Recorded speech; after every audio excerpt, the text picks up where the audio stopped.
Well, I bought my lot Nestle Cheerios because they're nutritious. Little O's of corn, oats, rice, wheat, whole grain, not too sweet. Looks very interesting. I said, just try them.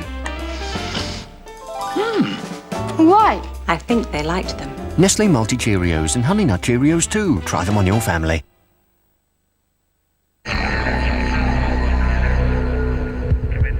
Conventional wisdom has always told us what can and can't be done. If our engineers had respected convention, engine design would have compromised passenger comfort. And this car wouldn't exist.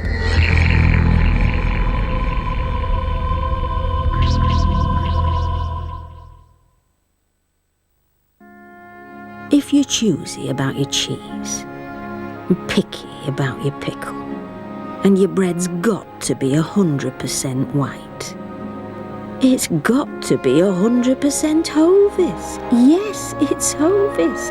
Yes, it's white. And yes, unfortunately, so's his shirt.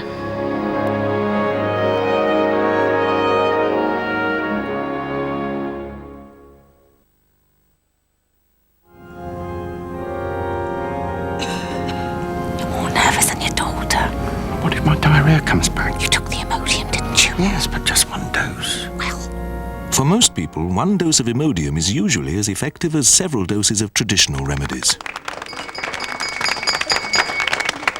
Dad, a simple toast will be enough. No, love. Not for my daughter. Imodium, designed to stop diarrhea with one dose.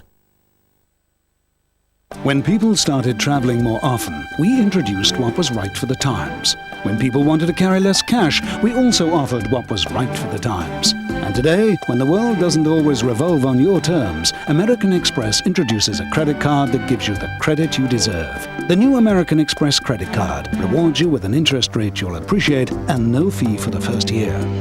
To apply, call now on 0800 700 717. It's the right card for the times. Compatibles from Crown. A new, easy way to help you put their colours together. Knowsley Safari Park, a great family day out for only £8. With its mighty herd of African elephants plus lots more. Knowsley Safari Park, still only £8 a car.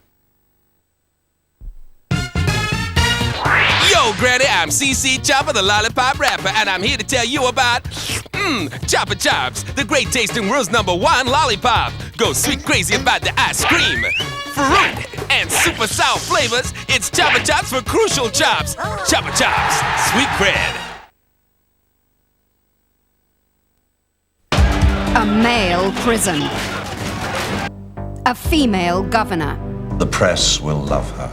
Now she's on trial. So you're the new governor then? Answer the question. You better tell her before she finds out.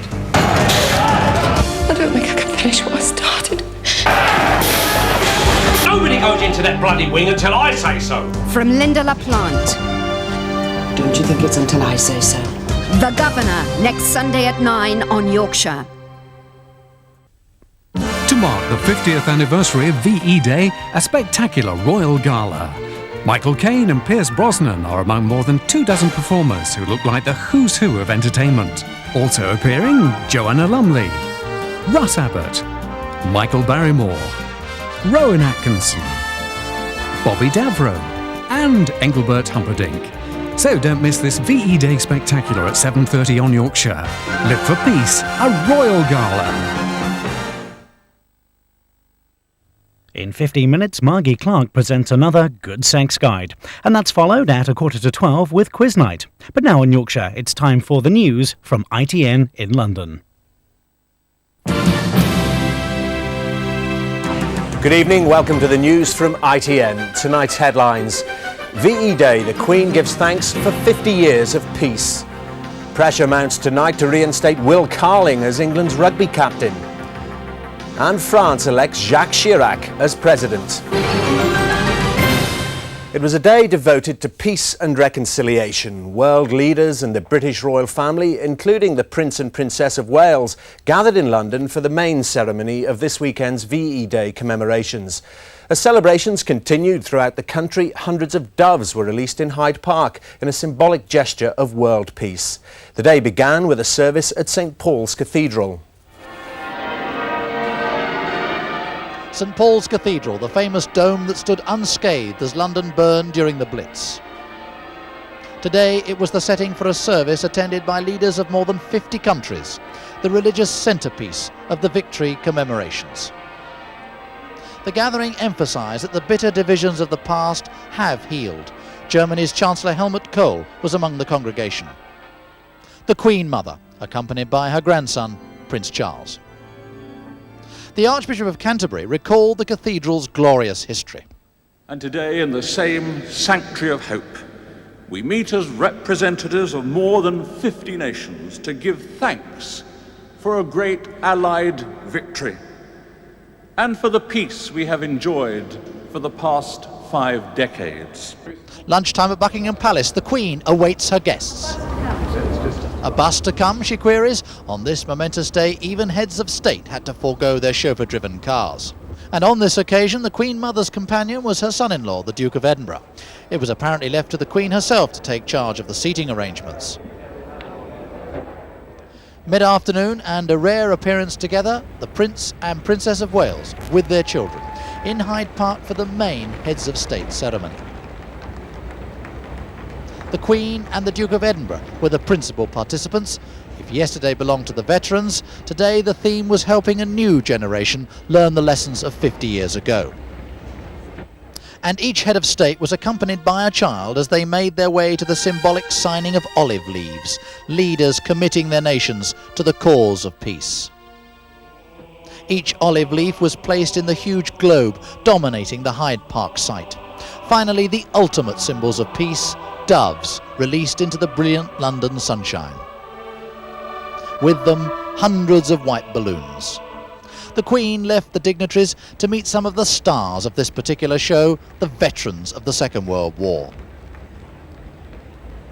As the VIPs departed, kisses of farewell from the Prince of Wales for his estranged wife.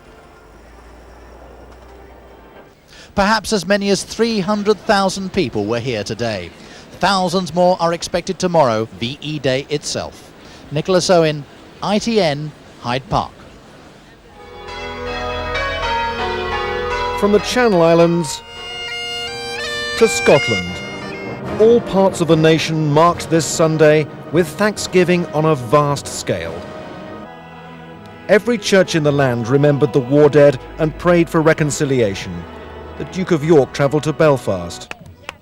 Commemoration, though, was to be followed by celebration, with everyone playing their part. WAFs in Southport,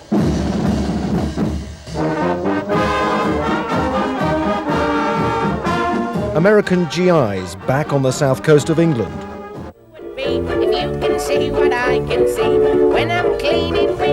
Coventry reflected the party spirit that swept the country. Nostalgia, especially in Harrogate, was the flavour, and the memorabilia came in all shapes and sizes. No one could beat Weymouth for sheer scale. It was the biggest street party in Britain, with 3 miles of tables and chairs. Even the East End of London couldn't match that, but they kept up their traditional spirits. Who's got the salad?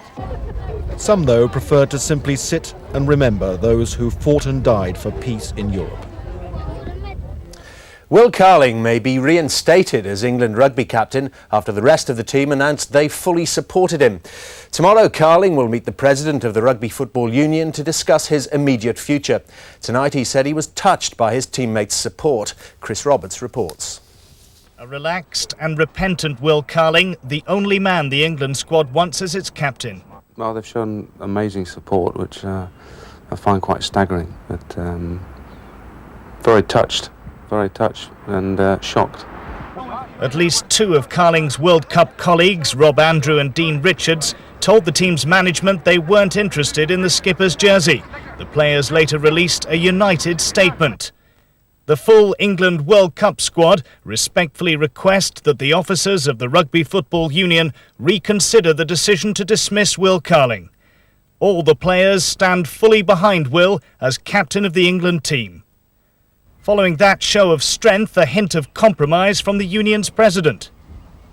I think if it is approached and concessions are prepared to be made, then it may be possible for it to be resolved, but we've got to wait and see. But for some rugby watchers, the entire Carling captain fiasco is a stain on the game's management. I think it's been very, very shoddily handled by 5 of the most senior officers within the RFU, and if they do accept Will Carling back, then I believe that they probably should resign over it. Will Carling still hopes he'll be leading England to South Africa and World Cup glory. As it stands at the moment, it's him or no one.